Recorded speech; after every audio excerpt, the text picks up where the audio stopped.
It's Tuesday, the 19th of December, 2023. Welcome to the Fast 5 Business News by Fear and Greed, where we give you the top 5 business stories you need to know in just 5 minutes. I'm Michael Thompson, and good morning, Sean Aylmer. Good morning, Michael. Sean, 5 stories in 5 minutes. Let's get going. Story number 1 is actually a big one. It's the week before Christmas, and the deals, it seems, are flowing. Yesterday, Barrow Group teamed up with listed US building materials company CRH to make a $2.1 billion takeover bid for cement company Adbri, formerly known as Adelaide Brighton, that's where the name comes from, and Japanese financial services giant Mitsubishi UFJ Financial Group made a bid for Link Group. Yes, plenty in that. The Adbri deal first, Barrow Group and CRH already hold nearly 48% of Adbri's share registry. Now, on the news yesterday of the takeover, its share price jumped more than 30%. The offer price is $3.20 per share, well above Friday's closing price of $2.27 a share. Adbri has entered into an exclusivity arrangement with the two companies, and an independent board committee has been set up. That board committee is independent of the 3 Barrow Group members that are on the Adbri board. Adbri, a fascinating company, founded in 1882, operates more than 200 plants and facilities across Australia, mostly cement. And what about Link Group, Sean? The $1.2 billion bid from the Japanese company sent its share price up 30%. Yeah, so a year after Canadian suitor Dye and Durran dumped its plans to buy the Share Registry and Superannuation Administration Group, Link has signed a scheme implementation deed with the buyer subsidiary called MUFJ Trust and Banking Corporation. Mitsubishi, of course, is a massive conglomerate in the US. The offer is $2.10. Shares opened yesterday at $2.17. Link Group Chief Executive Vivek Bhatia said joining forces with Mitsubishi will be significantly beneficial to clients and employees. The board of Link has unanimously recommended that shareholders vote in favour of the scheme in the absence of a superior proposal. If the scheme's approved, Link Group shareholders will also receive a special dividend of 16 cents per share. Sounds good, but a bit bittersweet for Link shareholders who have seen the company's value tumble 75% in the past 5 years.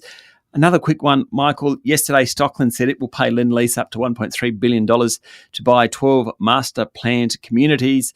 Those estates are across New South Wales, Queensland, Victoria and Western Australia and contains 27,600 housing lots. Story number 2, Sean. The country's largest listed bookmaker, Tabcorp, will keep its exclusive licence for retail wagering and betting in pubs and clubs in Victoria, keeping out international rivals including Sportsbet. That sent Tabcorp's share price up 23%. It also means Tabcorp is no longer one of the worst performing stocks in 2023. Good news for those shareholders. The company said it's agreed to pay $600 million and $30 million annually over 19 years. As the surge in the share price demonstrates, big deal for the wagering group. Victoria is, of course, a major market, given things like the Melbourne Cup. It has been a target from international bookmakers, including Sportsbet and Entain. Tabcorp said that if the terms of the new licence had been in place earlier, the company's earnings, or pre-tax earnings basically, would have been about $140 million higher. It shows how important the deal yesterday is to Tabcorp. Yeah, certainly is. Story number 3, Sean, really it's a bit of a deal frenzy today, isn't it? Because one of the biggest deals of the year, Allcom's $9.7 billion merger with Livent, goes to shareholders today with a 75% threshold, not a done deal. No, in fact, one of Australia's biggest superannuation funds will vote against the deal, while a major US shareholder will vote for it. According to media reports, the deal had looked on track to reach the 75% mark until recent days. The merger, if successful, will create the world's 3rd largest lithium miner, while the California State Teachers Retirement System, which owns shares in both companies, will vote for the deal. Both Ausbil and Australian Super, 2 super companies, are likely to vote against it. Combined, the 2 local super funds control around 4% of the vote in Allcom, so they won't be as influential as, for example, Australian Super was in the Origin vote. Opponents of the deal basically argue that Allcom shareholders should get a bit more in the new company, which will ultimately, if successful, be called Arcadium Lithium. Story number 4, vaccine maker Pfizer paid just $29 million in local tax on its $1.4 billion of sales in Australia during the pandemic, raising questions, Sean, about the adequacy of the pharmaceutical giant's tax payments.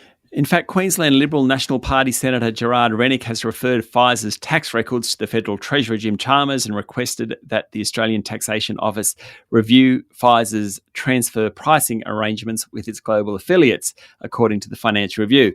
Pfizer's local financial accounts lodged with ASIC showed that it received revenue of $1.36 billion for the year. It only made $90.2 million. Now, that's a profit margin of 6.6%. Normally, Pfizer makes a profit margin of about 34%. What's interesting is that Pfizer Australia had a $1.13 billion transaction, or transactions worth that much, with a related party in Ireland, which has a corporate tax rate less than half of Australia's at 12.5%. I think that's what the tax office will be looking at. Last one, story number 5. The home of next year's Olympic Games, Paris, is literally going green, hoping to have 50% of its ground area covered by water-permeable surfaces by 2030. That includes green roofs, avenues, mini gardens and new parks, all in an effort to combat carbon emissions, reduce summer heat and increase flood resilience. Over the weekend, the city began planting a 478-tree micro-woodland in the south of the CBD, including oaks, ashes, maples and cherries, according to Bloomberg. As at 2020, Paris had almost one-third of its land covered by water-permeable surfaces.